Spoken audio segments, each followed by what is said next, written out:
诚意被重播47次，到底意味着什么？47，先别急着问这是什么，我先卖个关子。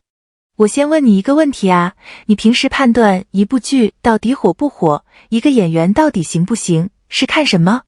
我猜大概率是这几样：播放量，破亿了，破10亿了，破多少多少了；热搜，挂了一整天，甚至挂了好几天；超话排名，粉丝数，弹幕多不多，对吧？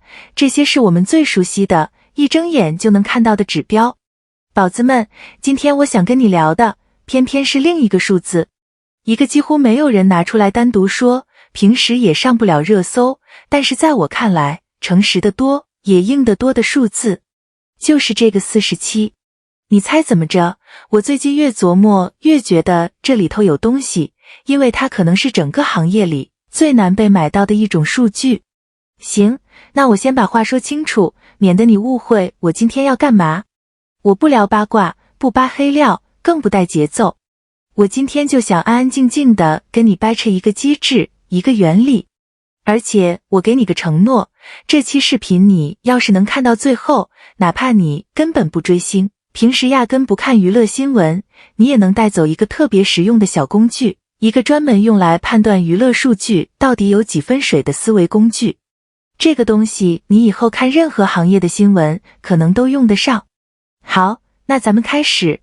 咱们先从大家最熟的那一层说起，播放量、热搜，这些东西你天天刷，天天看，对不对？但是问题来了，这些数字能不能被做出来？说白了啊，能，而且相当能到什么程度呢？基本上已经是行业里公开的操作了。你想想看，平台这一侧有头流，一部剧想让首播数据好看，片方砸钱买曝光，买推荐位，这是常规操作，不是什么秘密。粉丝这一侧有控评，有集资，有打头，一整套动员机制。营销号那一侧还有通稿铺量，话题预热，买热搜。我这么说啊，不是要否定所有数据都是假的，你千万别误会，我是想让你看清楚一件事，这一类数字，它天然是可以被撬动的。它的属性就决定了，只要有人愿意花钱，愿意花精力，愿意组织，它就能往上抬一截。它衡量的，很多时候是投入了多少，而不一定是有多少人真心喜欢。所以你就会看到一个特别拧巴、特别值得琢磨的现象，有些剧首播的时候动静大得吓人，数据漂亮的不像话，满屏都是它。可是等它播完呢，过个把月，没人再提了，你甚至想不起来它叫什么名字。热度就像放烟花，啪的一下绚烂，然后就没了。这个现象我得诚实的加一句啊，凭我的印象说，你别100%当真，这种首播特别强，长尾特别弱的情况，这几年是真的不少。钱能烧出一个漂亮的开局，但钱烧完之后呢？那问题不就来了吗？如果首播的这些数据这么容易被影响、被撬动，那我们这些普通观众到底该看什么，才能真正判断出一部剧、一个演员是不是真的立住了，真的被市场认可了？这里我想先停一下，因为接下来这一层才是我今天真正想跟你聊的，也是最有意思的地方。咱们往里再看一层，卫视重播。你有没有认真想过，电视台为什么要重播一部剧？它不是因为情怀，不是因为哪个粉丝后援会跑去申请了，更不是因为哪个演员的面子。真正的原因特别朴素，特别现实，因为这个播出时段它得填，而且得填得划算。你要知道，电视台的每一个时段背后都是一笔生意，它得卖广告，得算收视率，得对广告投放方、对台里交代。所以他把哪一部剧放进重播档，这本质上是一个纯粹的商业决策。他是在下注，在赌，这部剧再拿出来播，还有人看吗？广告还卖得动吗？收视还撑得住吗？他是拿真金白银在赌这件事。你品品这个逻辑，这个逻辑特别关键。重播这个动作发生在什么时候？发生在首播营销早就结束，尘埃落定之后。那个时候通稿早就撤了，热搜早就沉下去了，粉丝的打头也停了，营销预算也花完了。就在这么一个没人在为他花钱的时间点上，电视台还愿意一轮又一轮的把它拿出来重播，他图的是什么？他图的就是这部剧还有人看这么一个赤裸裸的去掉了所有水分的事实。所以换句话说，重播轮次这个数字是市场在把营销水分全部挤干之后，用真金白银投出来的一票。营销的钱买得来首播那几天的声量，但是它很难，非常难买来这部剧播完好几年之后，电视台还心甘情愿地反复排播。这就是我为什么说47这个数字诚实。它不是被谁吹起来的，它是被市场一轮一轮留下来的。这两者含金量完全不是一个级别。好，光讲原理容易空，说到这个，我得赶紧把它落到具体的案子上，不然全是纸上谈兵，你也没法真的信我。真正让我想开这一期，想聊这个话题的，就是诚意那部底线。我先声明啊，这个具体数字我必须标个待核实，我手上的信源不够硬，你们要是有准确的、权威的数据，评论区一定第一时间告诉我，我下期一定更正。据说底线上星重播已经到了47轮这么一个量级，但你注意我的重点，就算这个具体数字有点出入，是40几还是30几，方向上它是一部被电视台反复排播的剧，这一点应该是跑不掉的。而我今天要讲的，恰恰是这个方向背后的道理，不是纠结那一两个数字。那我们就用刚才建立起来的那一整套逻辑来重新看它一遍。一部剧能被电视台一轮接一轮的重播，这说明什么？说明它经得起重看。而经得起重看这4个字是有很高门槛的，不是随便哪部剧都能做到。你想想，有些戏你看一遍就够了，剧情吃透了，悬念揭晓了，没了，再看就索然无味。可是有些戏，有些角色，你哪怕隔了很久，某天在电视上，在手机里刷到它，你还是会不由自主地停下来，再看2眼，甚至又一次被带进去。这种耐看，绝大一部分是要落在表演上的，角色的立得住，人物的可信，情绪的经得起你一遍又一遍的反复咂摸，反复回味。我作为一个看华语娱乐圈看了10来年的人，想在这儿说一句我认为的公道话，诚意身上恰恰有这种耐看型的表演气质。它不是那种一次性的靠某一个高光名场面炸一下，炸完就空了的类型，而是你反复看，反复品，还能不断品出新东西的那一种。这个，我个人认为是他这条路能走得这么稳的一个很底层的原因。当然啦，我必须坦白，我承认我对他是有偏爱的，我不装客观。但是我也可以拍胸脯保证，我这次这个判断是从机制、从原理出发的，不是靠粉丝滤镜硬吹。逻辑很简单，重播市场天然偏爱的就是耐看的作品，立得住的角色。而这2条在底线身上是实打实成立的。这不是我说了算，是电视台一轮一轮的排播替我说的。而且你要是把视野再往外拉宽一点看，你会发现另一条线也能对上，也能互相印证，就是商务这一侧。你想，如果一个演员的直播带货，品牌合作能够谈得成，能持续，那品牌方到底看重他什么？看重的是转化，是这个人能不能真的把货带动起来，能不能真的影响到消费决策。一个演员如果作品有长尾，口碑还稳，观众缘还在，那品牌方自然就愿意压注在他身上。你看，这2条线其实是同一件事的2面，作品端的耐看和商务端的信任，他们的底层是同一个东西，就是这个人的价值不是一次性的，是能持续兑现的。他具体接过哪些品牌，哪些商务，我这就不一一点名了，免得记错说错反而不好。今天的主角是重播这个机制，商务我就点到为止，不展开了，再展开就跑题跑没边了。好，重点来了，打起精神。前面这些你要是只当个热闹看，那就白看了，就浪费了。我开头答应过给你一个能带走的工具，现在我兑现。以后你再看任何娱乐新闻，想快速判断一个数据到底有几分真几分水，你就在心里问自己3个问题，就3个。第一个问题，这个数字花钱能不能直接把它做上去？如果能，比如播放量，比如热搜，比如超话排名，那你心里就得先打个大大的问号。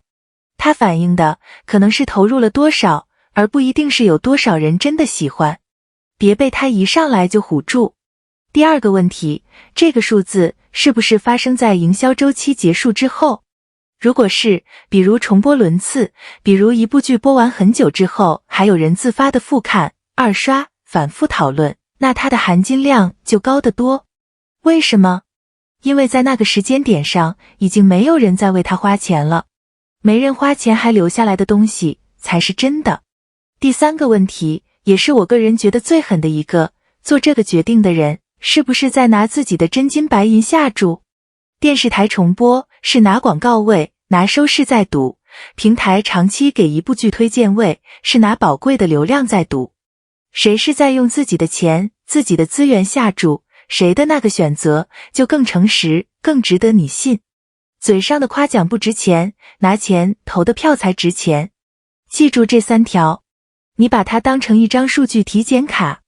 下次你再刷到某某剧播放量破 X 亿这种大标题，先别急着激动，先别急着信，你就多问一句，那它播完之后呢？过了1-2年，还有没有电视台愿意反复播？还有没有观众愿意反复看？你要是养成了看后半句的习惯，那我跟你讲，你就已经比绝大多数人清醒了。行，今天就聊到这儿。最后，我给你留个作业，这个我是认真的，不是客套。你去找一部你印象里当年超级火的剧，查一查它现在还上不上星，还有没有再重播。然后你再找一部像《底线》这样的，当年首播声量可能没那么炸，但是一直在被电视台反复排播的剧。你把这2部认认真真对比一下，然后回到评论区告诉我你的发现。我特别想看你们查出来的东西，说不定就有我漏掉的。我也抛一个问题给你，咱们不站队不撕，就纯聊观点。你觉得一部剧真正的价值，到底应该由首播那几天的热度说了算，还是应该由它播完之后经年累月的长尾说了算？我心里当然有我自己的答案，但我更想听听你的。说到底啊，热搜总会过去，声量总会散，预算总有花完的一天。但是一部作品能不能被人一遍又一遍心甘情愿地看下去，这件事是骗不了人的，也是买不来的。宝子们，咱们下期再见。教你3部看懂诚意这次的双榜地。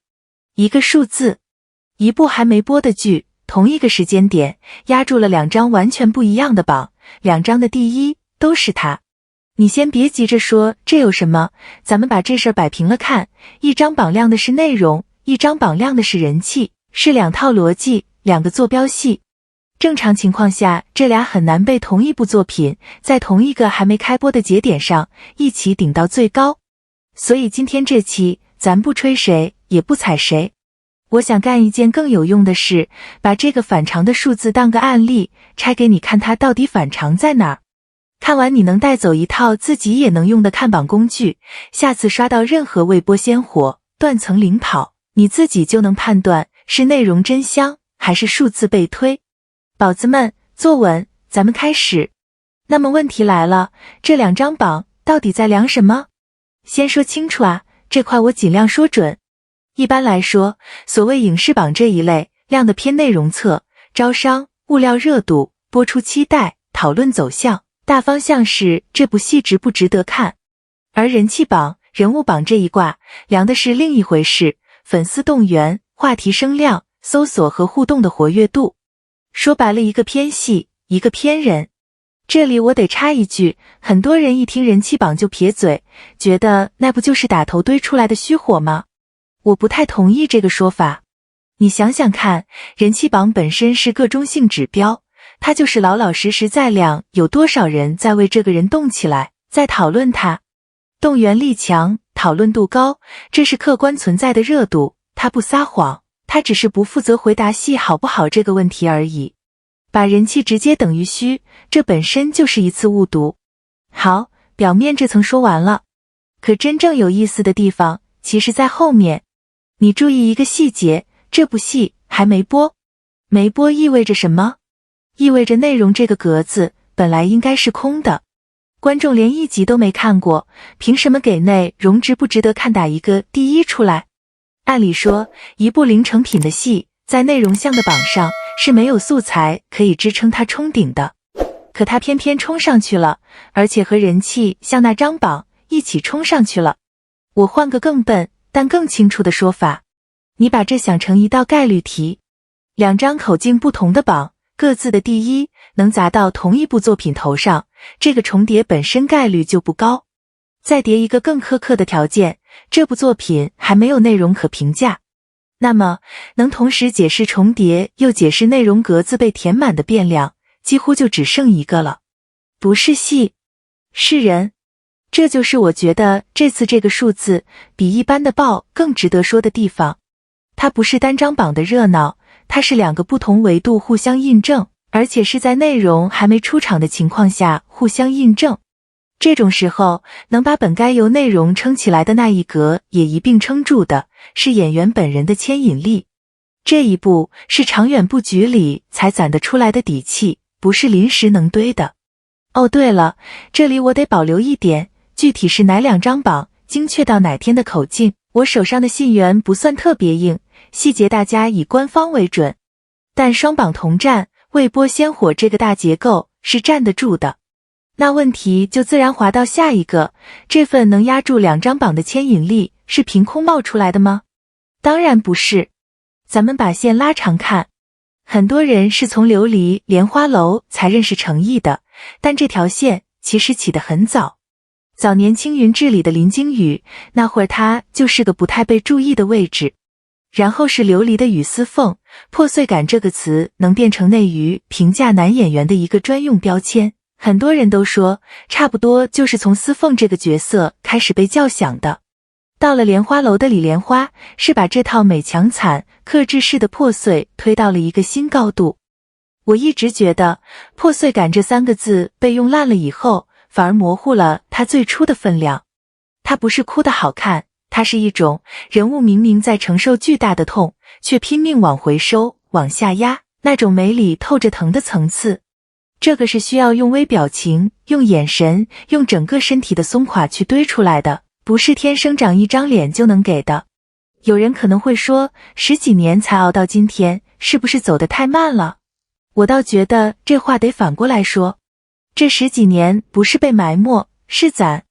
是一个演员在没有资源倾斜的框架里，一个小角色一个小角色的把自己的可信度攒出来。懂行的都知道，这种积累不是个人一时半会儿能加速的，它受整个行业的资源分配、周期、时机牵着走。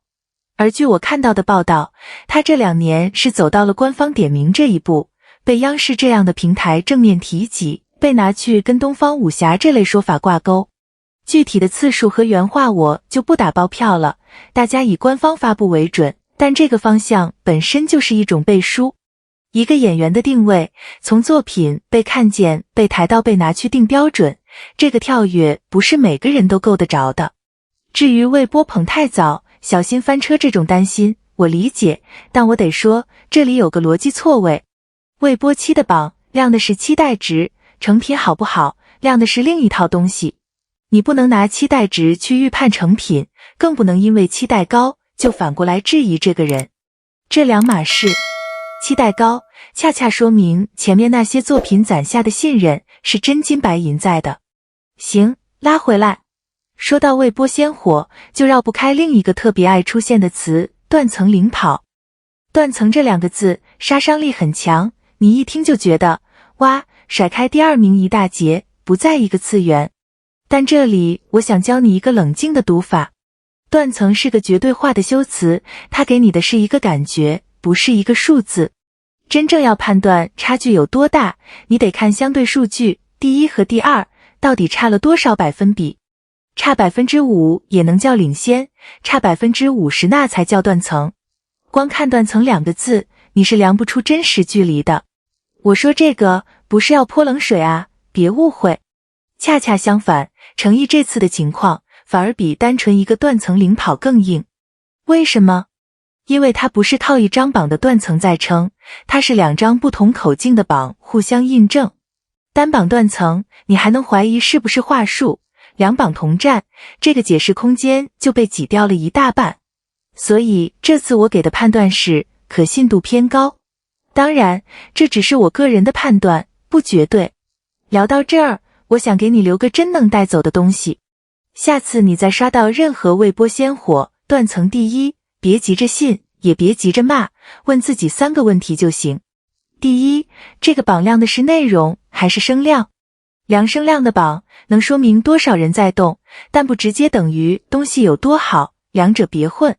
第二，是单榜还是多口径互相印证？一张榜说了算的，存疑；好几张不同逻辑的榜都指向同一个结论的，可信度成倍往上走。第三，背后有没有可验证的长线支撑？一个人能压榜，你往回翻他过去5年、10年的作品和口碑，如果扒得出一条清清楚楚的上升线，那这个热度就有根；扒不出来，全是空的，那才要小心。一句话，下次你看到断层领跑，别看那4个字，去看相对数据和榜单口径。工具给你了，拿去用。好，回到最开始那个问题，一部还没播的剧，凭什么同时压住2张不一样的榜？我现在的答案是，因为那个还空着的内容格子被人提前填满了。这不是内容在拉人，是人在替还没登场的内容先把位置占住了。这种事在内娱不常见，它需要一条10几年攒下来的信任线做底座。那我也想听听你的，这波双榜第一，你觉得到底是人拉内容，还是内容拉人？这俩答案背后其实是2种完全不同的看待演员的方式。评论区咱们 battle 一下，我看留言。宝子们，懂他的人其实早就在等这一天了。这期就到这。